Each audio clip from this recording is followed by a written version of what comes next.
Diploma physics. ചിലർക്കൊക്കെ ഇത് ബാലികേറ മതിയാകും. പക്ഷെ ഏറ്റവും എളുപ്പത്തിൽ നമുക്ക് വിജയിച്ചെടുക്കാൻ പറ്റുന്ന ഒരു എക്സാമാണ് ഫിസിക്സ്. ആദ്യം നിങ്ങളുടെ ആറ്റിറ്റ്യൂഡ് ഒന്ന് മാറ്റുക. എത്ര ഈസിയാണ് ഇതിൽ മാർക്ക് കിട്ടാൻ. നിങ്ങൾക്കൊന്നും ഇപ്പോൾ നിങ്ങളുടെ നോളേജ് 0 ആണെങ്കിൽ പോലും ഞാൻ പറയുന്നത് ശ്രദ്ധിച്ചാൽ നിങ്ങൾക്കിതിൽ 7 മാർക്കിൻ്റെ ചോദ്യങ്ങൾ ഇതാ നോക്കി. ഇതിൻ്റെ സ്ട്രക്ചർ ശ്രദ്ധിച്ചാൽ അറിയാം. 9x1. ഇവിടെ 1 മാർക്കിൻ്റെ 9 ചോദ്യങ്ങളുണ്ട്. അത് നമ്മൾ സ്കിപ്പ് ചെയ്ത് പെട്ടെന്ന് പോകുന്നു. 3 മാർക്കിൻ്റെ 8 ചോദ്യങ്ങൾ, 24 മാർക്ക്. ഒടുവിലായിട്ട് നമുക്ക് കിട്ടുന്നത് ഇതാ പാർട്ട് സി. ഇവിടെയാണ് ഞാൻ ഇപ്പോൾ ഫോക്കസ് ചെയ്യുന്നത് ഈ അവസാന നിമിഷത്തിൽ. അപ്പോൾ ഇതിലൊക്കെ നമുക്ക് തിരിച്ചു വരാം. പാർട്ട് സിയിൽ 7 മാർക്കിൻ്റെ 6 ചോദ്യങ്ങൾ. ഇതിൽ 5 എണ്ണമെങ്കിലും എഴുതിയാൽ നമ്മൾ ജയിക്കും. ഇതിൽ തന്നെ ഓപ്ഷനുകളുണ്ട്. ഓരോന്നിനും ഓർ ക്വസ്റ്റ്യൻസ് ഉണ്ട്. എന്ന് വെച്ചാൽ ഈ 7 എണ്ണത്തിൽ ഓർ ക്വസ്റ്റ്യൻസ് വെച്ചിട്ടാണ് ചോദ്യങ്ങൾ വരുന്നത്. അപ്പൊ ഞാൻ ഇതിൽ നിന്ന് ഒരു ചോദ്യം സെലക്ട് ചെയ്യാം. നോക്കതാ ഈ ക്വസ്റ്റ്യൻ. ഇവിടെ 2 റെസിസ്റ്റൻസസ്. ഒരു ചോദ്യം ഞാൻ സെലക്ട് ചെയ്യുന്നു. 2 resistance 12 ohm and 6 ohm are connected. ഈ ചോദ്യമാണ്. ഈ ചോദ്യം എഴുതിയെടുത്തതിന് ശേഷം മാത്രമേ നിങ്ങൾ ബാക്കി കേൾക്കാവൂ. 2 resistances 12 ohm and 6 ohm are connected in parallel. ഈ ക്വസ്റ്റ്യൻ ഒന്ന് എഴുതിയെടുക്കാം. എടുത്തു കഴിഞ്ഞിട്ടുണ്ടാവുമെന്ന് വിചാരിക്കുന്നത്. ഈ ക്വസ്റ്റ്യനിൽ 3 നമ്പറുകളാണ്. നിങ്ങളുടെ ഇതെന്താന്ന് പോലും അറിയാത്ത ആളുകളോടാണ് ഞാൻ പറയുന്നത്. ഈ ക്വസ്റ്റ്യൻ ആദ്യമായിട്ട് കാണുന്ന ഒരാൾ ആദ്യം ഒരു ക്വസ്റ്റ്യൻ 12 ohm, 6 ohm, 8 ohm. ഈ 3 സാധനങ്ങളാണ് ഇതിലുള്ളത്. ഈ 3 എണ്ണവും നമുക്ക് ഇവിടെ എങ്ങനെ എഴുതാം? ഈ നമ്പർ 12, 6, 8 ഈ 3 എണ്ണമാണ് ഇവിടെ നമ്മൾ നമ്പറായിട്ട് കാണുന്നത്. ഏത് പ്രോബ്ലം ഒന്നും അറിയില്ലെങ്കിൽ അതിലുള്ള നമ്പറുകൾ എഴുതുക. ഇനി ഇതില് റെസിസ്റ്റൻസ് എന്നാണല്ലോ പറയുന്നത്. അപ്പൊ റെസിസ്റ്റൻസ് എന്നുള്ളത് കൊണ്ട് ഞാൻ ഒന്നാമത്തതിന് R1 എന്ന് എഴുതുന്നു, രണ്ടാമത്തതിന് R2 എന്ന് എഴുതുന്നു, മൂന്നാമത്തതിന് R3 എന്ന് എഴുതുന്നു. ഇത് എഴുതാൻ നിങ്ങൾക്ക് പറ്റുമല്ലോ. ഒരു ക്വസ്റ്റ്യൻ നോക്കിയിട്ട് ഇത്രയും എഴുതിയെടുക്കാം. നിങ്ങൾ ക്വസ്റ്റ്യൻ പേപ്പർ കണ്ടാൽ ഈ ക്വസ്റ്റ്യൻ പരതി നടക്കുക. അപ്പൊ റെസിസ്റ്റൻസിന്റെ ക്വസ്റ്റ്യൻ ഉണ്ടോ എന്ന് നോക്കുക. അതിലുള്ള നമ്പറുകൾ എഴുതിയെടുക്കുക. ഇത്രയും ആർക്കും ചെയ്യാൻ പറ്റും. ഇതുവരെ ഫിസിക്സ് ഒന്നും അറിയാത്ത ഒരാൾക്ക് 1ാം ക്ലാസ്സിൽ ഒരു കുട്ടിയോട് പറഞ്ഞാൽ പോലും ഇത് മനസ്സിലാവും. ഇതില് 12, 6, 8, 12, 6, 8 3 നമ്പറുകൾ ഇവിടെ എഴുതി കഴിഞ്ഞു. ഇനി ഞാൻ ഈ പ്രോബ്ലം ചെയ്യാൻ നമുക്ക് ആകെ എന്തൊക്കെ നോളേജ് അറിയണമെന്നുണ്ട്. ഇവിടെ നോക്കൂ. 2 resistance 12 are connected in parallel. ഇവിടെ ഒരു പാരലൽ കാണാം. അതുപോലെ സീരീസ്. ഈ 2 സാധനം ഒന്ന് ശ്രദ്ധിക്കുക. പാരലൽ, സീരീസ് 2 രീതിയിലാണ് കണക്ട് ചെയ്തത്. 12 ഓമും 6 ഓമും പാരലലായിട്ട് കണക്ട് ചെയ്യുക എന്ന് പറഞ്ഞാൽ നമുക്ക് ഇവിടെ പാരലലായിട്ട് കണക്ട് ചെയ്യാന്ന് പറഞ്ഞാൽ ഇതാണ് റെസിസ്റ്റൻസിന്റെ ചിത്രം. ഈ ചിത്രം ഒന്നും കണ്ടിട്ട് നിങ്ങൾ ഞെട്ടണ്ട. ഇവിടെ സീരീസ്, പാരലൽ എന്നുള്ള 2 എണ്ണം പറഞ്ഞു. ഈ പാരലൽ എന്ന് പറഞ്ഞാൽ ഇത് 2ഉം പാരലലാണ്. 12, 6. സീരീസ് എന്ന് പറഞ്ഞാൽ ഇതിന് ഇങ്ങനെ കണക്ട് ചെയ്യും. ഇതൊന്നും നിങ്ങൾക്ക് അറിയേണ്ട ആവശ്യമില്ല. ഞാനതൊന്ന് വരച്ചു കാണിച്ചു എന്നേ ഉള്ളൂ. 8 ohm എന്ന് വെച്ചാൽ ഈ പറഞ്ഞ ക്വസ്റ്റ്യൻ ഇപ്പൊ 12, 6 ഇത് 12, 6 ഇത് 2ഉം 12, 6 ഇത് 2ഉം പാരലലായിട്ട് കണക്ട് ചെയ്തു. ഈ കോമ്പിനേഷനെ സീരീസ് ആയിട്ട് കണക്ട് ചെയ്തു. സീരീസ് എന്നാൽ 1 കഴിഞ്ഞ് 1 1 1 അങ്ങനെ പോകുന്നതാണ് സീരീസ്. അപ്പൊ ഇതിന് നമുക്ക് ആകെ അറിയേണ്ട നോളേജ് ഇത്രയേ ഉള്ളൂ. പാരലലായിട്ട് കണക്ട് ചെയ്യുമ്പോൾ കോമ്പിനേഷൻ കണ്ടുപിടിക്കുക. ഇങ്ങനെയാണ്. 1/R is equal to 1/R1 plus 1/R2. ഇതാണ് പാരലലായിട്ട് കണക്ട് ചെയ്യുമ്പോൾ കണ്ടുപിടിക്കുന്നത്. 1/R is equal to 1/R1 plus 1/R2. ഇതാണ് പാരലലായിട്ട് കണക്ട് ചെയ്യുമ്പോൾ കണ്ടുപിടിക്കുന്നത്. ഇനി സീരീസ് ആയിട്ട് കണക്ട് ചെയ്യുമ്പോൾ ആ കോമ്പിനേഷൻ സീരീസ് ആയിട്ട് കണക്ട് ചെയ്യുന്ന സമയത്ത് എന്താ സംഭവിക്കാൻ നോക്കുക. സീരീസ് ആയിട്ട് കണക്ട് ചെയ്യുമ്പോൾ R is equal to R1 plus R2. ഈ R1 R2 ഒക്കെ പിന്നെ R3 ആയി R4 ഒക്കെ ആയിട്ട് മാറും. അത് പറയാം. നമുക്കിപ്പോ ആദ്യം ഈ 12ന്റെയും 6ന്റെയും എഫക്റ്റീവ് റെസിസ്റ്റൻസ് എത്രയാണെന്ന് നോക്കാം.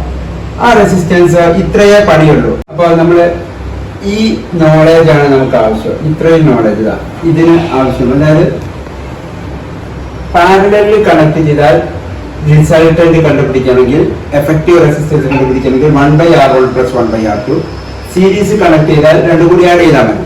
അപ്പൊ ആദ്യം തന്നെ നമുക്ക് ഇതിന്റെ ശ്രദ്ധിക്കാം, ഇതിന്റെ അതായത് ഈ കണക്ട് ചെയ്തതിന്റെ 12ഉം 6ഉം എത്രയാണ് എഫക്റ്റീവ് കിട്ടുന്നതെന്ന് അറിയാൻ വേണ്ടിയിട്ട് ഞാൻ ഇത് അപ്ലൈ ചെയ്യാണ്. 1/R അതിന് R4 എന്നായിരുന്നു. അതിലേക്ക് എന്ത് എഴുതാം? ഞാൻ ഇപ്പൊ തൽക്കാലം R1, R2, R3 നമുക്ക് എടുത്തല്ലോ. അപ്പൊ ഇതിന്റെ എഫക്റ്റീവ് അല്ലെങ്കിൽ RE എന്നൊക്കെ എഴുതാം. എന്താ 1/R എന്ന് വെച്ചാൽ ഈ 12ഉം 6ഉം കണക്ട് ചെയ്താൽ നമുക്ക് കിട്ടും 1/12. 12 + 6 കിട്ടൂല. രണ്ട് റെസിസ്റ്റൻസ് കണക്ട് ചെയ്താൽ സീരീസ് കണക്ട് ചെയ്താൽ 12ഉം 6ഉം 18 കിട്ടുമായിരുന്നു. ഇപ്പൊ കണക്ട് ചെയ്താൽ കിട്ടൂല. അത് കണ്ടുപിടിക്കുന്നത് എങ്ങനെയാണ്? 1/12 + 1/R ഇത്രയും നിങ്ങൾക്ക് എഴുതാൻ പറ്റുമല്ലോ. 1/12 + 1/6 എന്ന് വെച്ചാൽ 1/R1 + 1/R2 ആണ് ഇത് എഴുതിയത്. അതായത് ഈ 12ഉം 6ഉം കൂട്ടുന്നതാണ് ഈ കാണുന്നത് 1/12 + 1/R. ഈ രണ്ടെണ്ണം, ആദ്യത്തെ രണ്ടെണ്ണം അത്രേ ഉള്ളൂ. ഇതിന്റെ റിസൾട്ട് ഞാൻ ഡയറക്റ്റ് ഇതിലേക്ക് എഴുതാൻ പോവാം. ഡയറക്റ്റ് അതിന് കാരണമുണ്ട്. ഇത് നിങ്ങൾക്ക് കാൽക്കുലേറ്റർ ഉപയോഗിച്ച് ഡയറക്റ്റ് അതിലടിക്കാം. അതെങ്ങനെ അടിക്കാമെന്ന് അറിയാത്തവർക്ക് ഞാൻ പറഞ്ഞു തരാം. ഇതിന്റെ റിസൾട്ട് കറക്റ്റ് ക്രോസ് മൾട്ടിപ്ലൈ മറ്റേത് അങ്ങനത്തെ ഒരു കൺഫ്യൂഷനിലേക്കും പോകുന്നില്ല. ഇതിന്റെ റിസൾട്ട് 3/12 ആണ്. അത് കാൽക്കുലേറ്ററിൽ ഇങ്ങനെ തന്നെ കിട്ടും. നിങ്ങൾ 1/12 + 1/6 നിങ്ങൾ കാൽക്കുലേറ്ററിൽ ഇൻപുട്ട് കൊടുത്താൽ 3/12 എന്ന് കിട്ടും.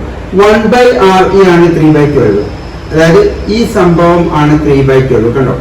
അപ്പോ RE/1 അല്ലെങ്കിൽ RE എന്നാൽ ഇത് 12/3 എന്ന് കിട്ടും. എന്നുവെച്ചാൽ ഇത് തിരിച്ചിട്ടും, അതായത് 3/12 12/3 എന്ന് എഴുതും. 12/3 എന്നാൽ കാൽക്കുലേറ്റർ അടിച്ചാൽ 4 എന്ന് കിട്ടും. ഇപ്പൊ നമുക്ക് ഈ സംഭവം കിട്ടി. ഈ സംഭവം എന്ത്?